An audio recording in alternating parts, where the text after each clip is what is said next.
Asthma. During weather changes ऐसा कई बार होता है कि पेशेंट्स अपने एज़मेटिक सिम्टम्स और रेस्पिरेटरी कंडीशंस को समझ नहीं पाते हैं।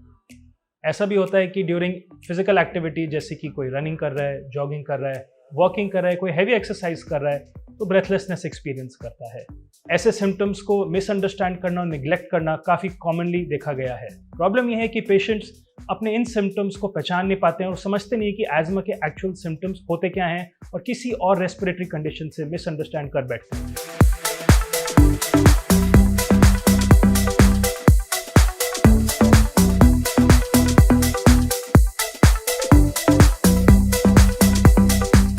Hi, my name is Vaibhav Garg and I welcome you to another episode of Guide My Health. आज हम एज़मा के बारे में चर्चा करेंगे। फ्रेंड्स, इस चैनल के जरिए we aim to give you informative videos on health and fitness जिससे आप अपना ख्याल रख सकें। So subscribe to our channel for more valuable content and please इस चैनल को अपने फ्रेंड्स एंड फैमिली के साथ शेयर करिए। सीजन चेंज होता है तो वेदर चेंज होता है एंड इस टाइम बॉडी एंड इम्यूनिटी में भी बहुत सारे चेंजेस होते हैं। हॉट एंड ह्यूमिड वेदर में एज़मा पेशेंट्स को ब्रीदिंग में डिफिकल्टी होती है। कोल्ड एंड कॉफ का भी बहुत सारा इशू होता है और ये एज़मा के हमें पता है साइंस एंड सिम्टम्स हैं। So point is how can we identify asthma and find precautions for it. Welcoming doctor Apar Agarwal, chest specialist on asthma. अब इनसे बातचीत करके हम जानेंगे कि एज़मा के सिम्टम्स क्या होते हैं, कैसे इसको डायग्नोस किया जाता है और एज़मा अटैक कैसे हम प्रिवेंट कर सकते हैं। So let's get started. नमस्कार, मैं doctor Apar Agarwal. I'm a practicing consultant chest specialist and interventional pulmonologist in Meerut, Uttar Pradesh. I'm practicing here for the past 2 to 3 years. Initially, I've been working in a multi-specialty hospital in Delhi. So आज हम बात करेंगे asthma के बारे में। Asthma एक ऐसी disease, एक ऐसी बीमारी या एक ऐसा शब्द कह लीजिए जो हमने सुना ज़रूर है अपनी फैमिली में, डिस्टेंट रिलेटिव्स में या आसपास, हो सकता है मूवीज़ में। So asthma is basically a disease of the lungs, एक लंग्स की बीमारी है। अस्थमा होता क्या है, इसके लक्षण, साइन, सिम्टम।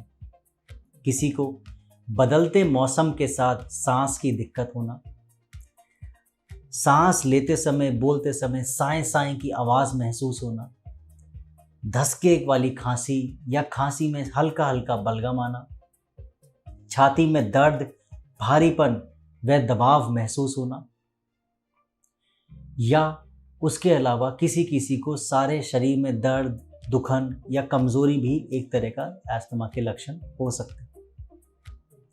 इनको हम कैसे पहचानें कि हमें अस्थमा हो सकता है?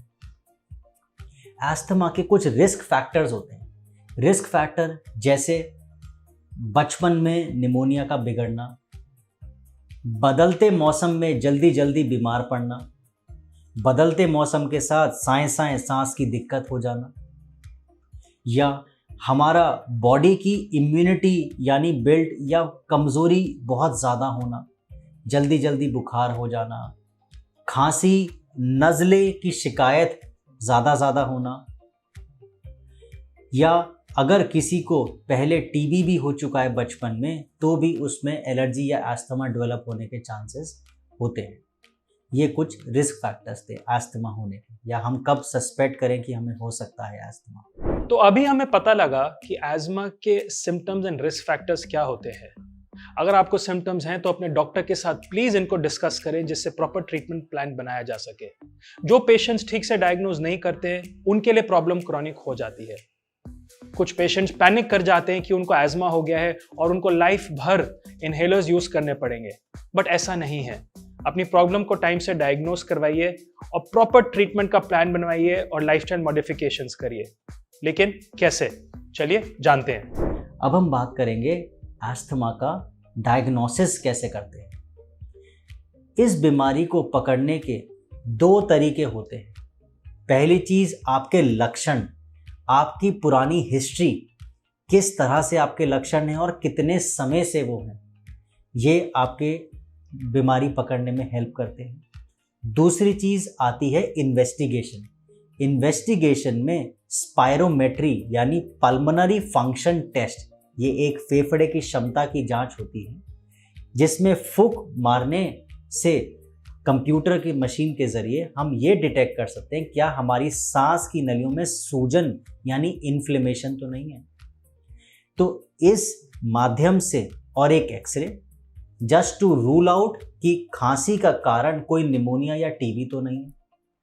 सो आपकी हिस्ट्री, आपकी कंप्लेंट्स, पल्मोनरी फंक्शन टेस्ट, एक एक्सरे, इन कुछ टेस्ट के जरिए एस्थमा को डायग्नोस करा जा सकता है।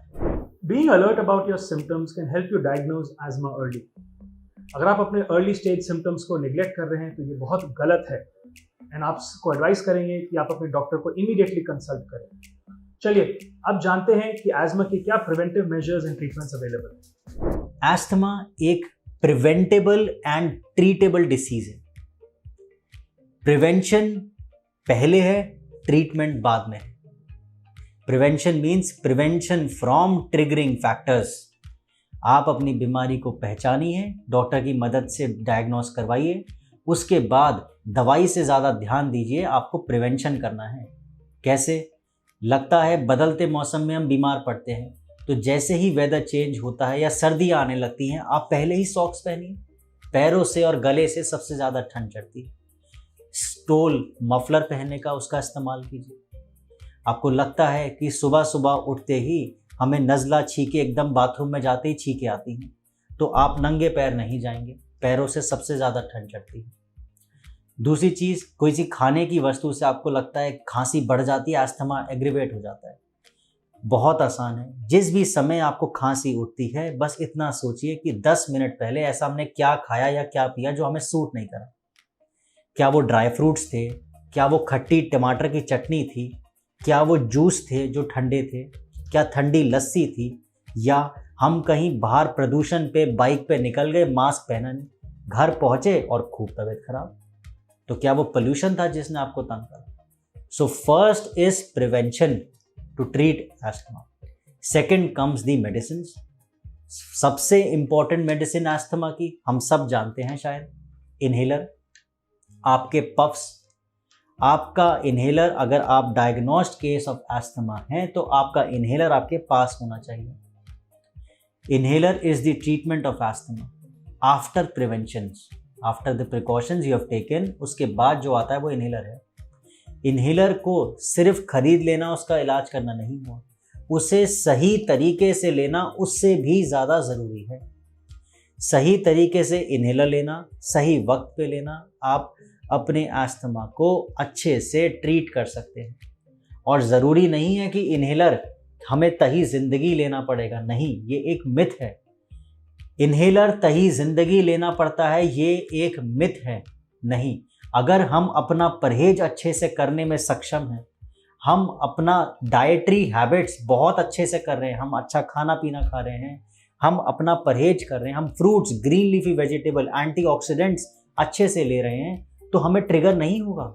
हमें ट्रिगर नहीं होगा तो हमें सिम्टम नहीं होंगे, और जब सिम्टम नहीं है तो दवाई किस बात की ज़रूरत नहीं है। सो इन्हेलर्स लाइफ लॉन्ग चलेंगे इज़ अ मिथ। आप एस्थमा का ट्रीटमेंट, आप डिसीज डायग्नोस करना, प्रिवेंट करना, ट्रीट करना, everything is possible. I would like to thank Dr. Apar Agarwal for this wonderful information. You provided us some wonderful insights on asthma. आज हमें पता लगा asthma के बारे में, क्या उसके preventive measures हैं, क्या risk factors हैं और क्या उसका treatment हो सकता है. We also found out the importance of consulting your doctor on asthmatic symptoms. आप मिलकर अपने फैमिली और फ्रेंड्स के साथ asthmatic symptoms को कंट्रोल कर सकते हैं और उसको टैकल करने के लिए एक प्लान बना सकते हैं। अगर आपको ये वीडियो पसंद आया तो please like it and subscribe to our channel for more such wonderful videos. I will see you soon with another episode on Guide My Health powered by Redcliffe Labs. Until then, stay healthy, stay fit.